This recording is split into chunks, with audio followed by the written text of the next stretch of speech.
آپ نے تھوڑی دیر پہلے ارشاد فرمایا شیخ کہ حضرت جویریہ اللہ تعالیٰ عنہ صبح صبح وہ کچھ پڑھ رہی تھی اور آپ نے شاید یہ کہا کہ کچھ گٹھلیاں کچھ دانے پر کچھ پڑھ رہی تھی. جی ہاں تو ذکر ہے اس کا؟ جی بہت اچھا سوال ہے، بلکہ موضوع پر سوال کیے جائیں تو انہیں کا جواب دیا جاتا ہے.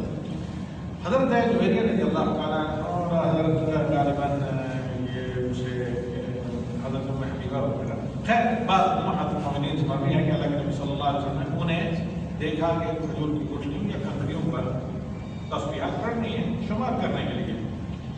تو اللہ کے نبی صلی اللہ علیہ وسلم نے یہ کئی کا حدیث ہیں بعض متکلم کی ہیں اور ملا جلا کر ہے مقصود درجے میں پہنچے کہ اللہ کے نبی صلی اللہ علیہ وسلم نے کہا کہ اعقدنا علی الانامل، ان انگلیوں کے بوروں پر تسبیح پڑھا کرو فإنہن مستنطقات، قیامت کے دن ان کو بلوایا جائے گا، وہ گواہیاں دیں گی. بعض جگہ ہے مسئولہ، ان ہاتھوں سے اعمال کے بارے میں پوچھا جائے گا کہ تم سے کیا کام لیا، تو یہ ہاتھوں کی انگلیاں کہیں گی کہ ہمارے الہ تیری تسبیحات اور ذکر ہم سے کیے گئے. تو اس لیے اہل علم نے کہا کہ زیادہ افضل اور بہتر یہ ہے کہ سنت بلکہ افضل کیا سنت نبی یہ ہے کہ آپ ہاتھوں پر پڑھیں.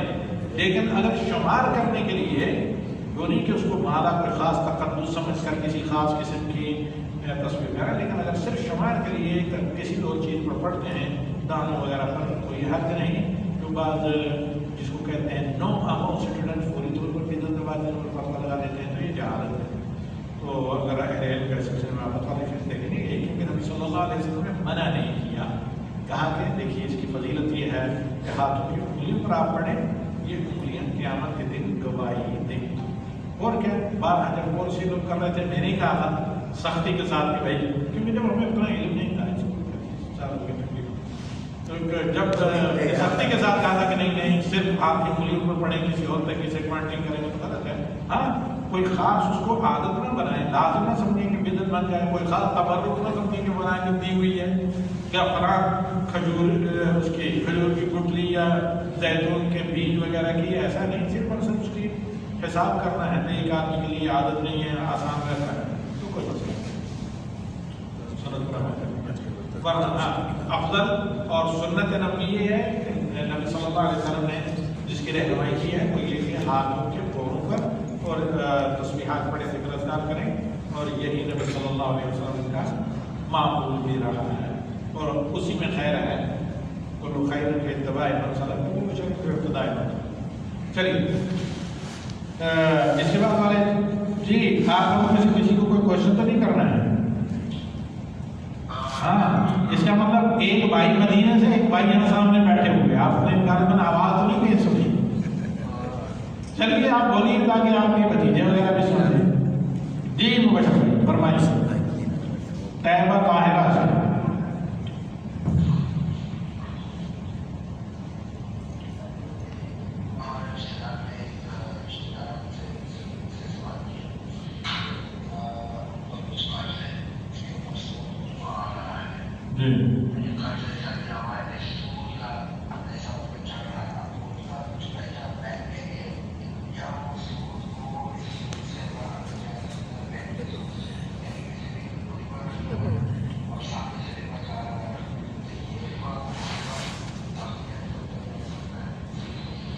مختصر جواب یہ ہے کہ ہاں اس کا گلو خلاصی کا یہ طریقہ ہے، لیکن تفصیلاً سنیں تاکہ کسی کو غلط فہمی نہ ہو. بعد میں کہیں گے فلاں طالب علم فلاں شیخ صاحب نے تو کہا کہ بھائی سود استعمال کرو. ہرگز نہیں. سود کا ایک پیسہ بھی حرام ہے اور تا قیامت حرام رہے گا. نبی صلی اللہ علیہ وسلم نے کہا کہ ایک پیسہ سود بھی لینا کہ فلیاض باللہ محارم سے بدکاری، بلکہ مقدس ترین جو محارم ہیں ان سے بدکاری کے مترادف ہے. سود حرام ہے، لیکن ایک آدمی نے لاعلمی میں جہالت میں یا یہ ہے کہ لاپرواہی میں کہیں لے لیا ہے، اب وہ صدق کے دل سے تائب ہونا چاہتا ہے، گلو خلاصی حاصل کرنا چاہتا ہے اس سود سے، اور پھر دوسرا ایک مجبوری کے تحت کیونکہ مال کی حفاظت کے لیے اور آج کل چار نہ چار کوئی راستہ ہی نہیں ہے، مجبوراً آدمی کو بینک میں پیسے رکھنے پڑتے ہیں. وہ بھی مطلب ہونا کیا چاہیے سیونگ اکاؤنٹ وغیرہ میں نہیں لیکن کورنٹ اکاؤنٹ وغیرہ میں. اب جو بھی اگر نہ چاہتے ہوئے اس میں سود جمع ہو رہا ہے تو اس کو جو ہے چھوڑنا جائز نہیں آپ کے لیے، بالخصوص ایسے ممالک میں جہاں یہ ہے کہ اس سود کو آپ کے مفادات کے خلاف استعمال کیا جا سکتا ہے غیر مسلم ممالک میں، تو وہاں آپ کے لیے ضروری ہے کہ جو نہ چاہتے ہوئے بھی سود آپ کا چل رہا ہے اس کو وصول کریں۔ وصول کرنے کے بعد کیا کریں گے؟ اس کو کسی بھی کام میں استعمال کریں،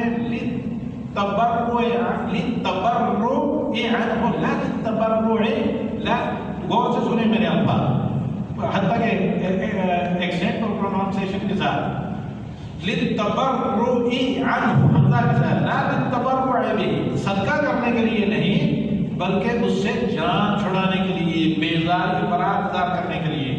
تو اس کا مصرف ایک یہ ہے کہ اگر آپ پر آپ قائم ہو چکے ہیں سودی کہ کسی طرح سود مجبوراً دینا پڑ رہا ہے یا ناجائز ٹیکس وغیرہ آپ کو دینا پڑ رہے ہیں، آپ جو اللہ کا حق ہے زکوٰۃ کو ادا کرتے ہیں، جو مسلمانوں کا حق ہے، جو غریب مسلمانوں کا حق ہے یا فقراء کا حق ہے، صدقہ و خیرات آپ کی مال میں وہ آپ ادا کرتے ہیں، اس کے علاوہ آپ پر ناجائز برڈن ہیں اور مجبور ہیں اس کو پے کرنے کے لیے، تو لہذا گناہ اور آپ کو استفادہ بھی نہیں اسے کرتے تو اس میں اسے دے سکتے ہیں۔ اسی طرح نہ چاہتے ہوئے بھی کہیں پھنس گیا ہے کوئی بندہ کسی اس طرح کے سودی معاملات میں کہ سود دینا پڑ رہا ہے تو اس سود کو ادا کیا جا سکتا ہے، اس سود سے گل و خلاصی کے لیے اور اس سود سے سچے دل سے آئندہ کے لیے توبہ کر کے جان چھڑانے کے لیے، ٹھیک؟ یا اسی طرح جو محتاج فقیر ہیں تن ڈانپنے اور لقمے اور پانی کے ہیں، ان کو جو محتاج غیر مسلم ان کو بھی یہ سود کا پیسہ دیا جا سکتا ہے۔ خیر کسی بھی ایسی چیز میں جو آپ کے لیے نقصان دہ نہ ہو، تخلص، اس سے جان چھڑائیں۔ ان میں سے ایک یہ بھی ہے جو آپ نے سوال کیا ہے۔ واضح ہوگا مسئلہ کہ نہیں؟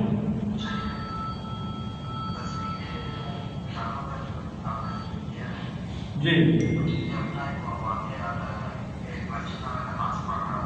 جی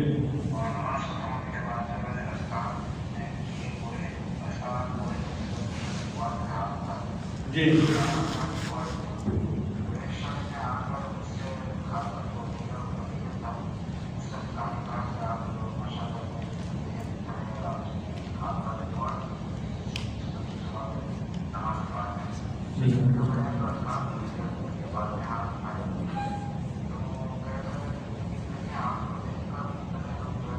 جی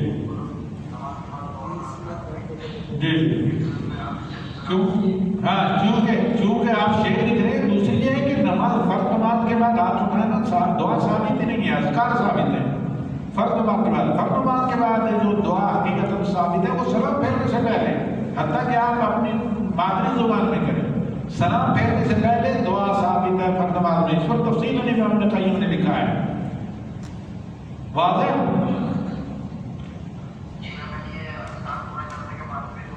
نہیں فرض نمازوں میں اجتناب کریں، کیونکہ غلط فہمی سے وہاں تاکید، نبی صلی اللہ علیہ وسلم نے تاکید غلط فہمیوں سے بچنے کی تاکید کی ہے۔ جیسے یہ کہا کہ آپ فرض نماز پڑھ چکے ہوں تو وہیں سنت نہ پڑھیں، تاکہ کسی کو غلط فہمی نہ ہو، تاکہ کسی کو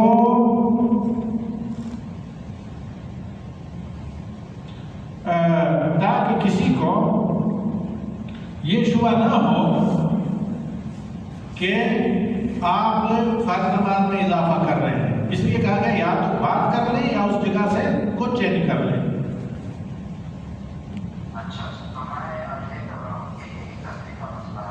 نہیں، تسبیح کا مسئلہ اس طرح نہیں ہے کہ کیونکہ تسبیح کا مسئلہ یہ ہے کہ اس پر بدعت کا حکم اس لیے نہیں لگایا جا سکتا اگر واقعی، اس لیے آپ کو نہیں کرنا چاہیے۔ اگر ایسے لوگ کریں اس کو کہ جو واقعی جن کو خطبہ بنایا جا سکتا ہے تو ان کو بچنا چاہیے، لیکن اگر کسی کو آپ دیکھ رہے ہیں کہ وہ کر رہا ہے صرف کاؤنٹنگ کے لیے تو اس پر بدعت کا فتویٰ نہ لگائیں، یہ ظلم ہے۔ واضح ہو گیا دونوں میں فرق؟ یہ نہیں تاکید کہ آپ کریں، آپ نہ کیجیے، بلکہ کسی بھی ایسے آدمی کو جس کو لوگ دیکھتے ہی سمجھیں کہ یہ شیخ ہیں یا قدوہ ہیں۔ آج تو تقریباً تمام لوگ جیب سے نکالنا شروع کریں۔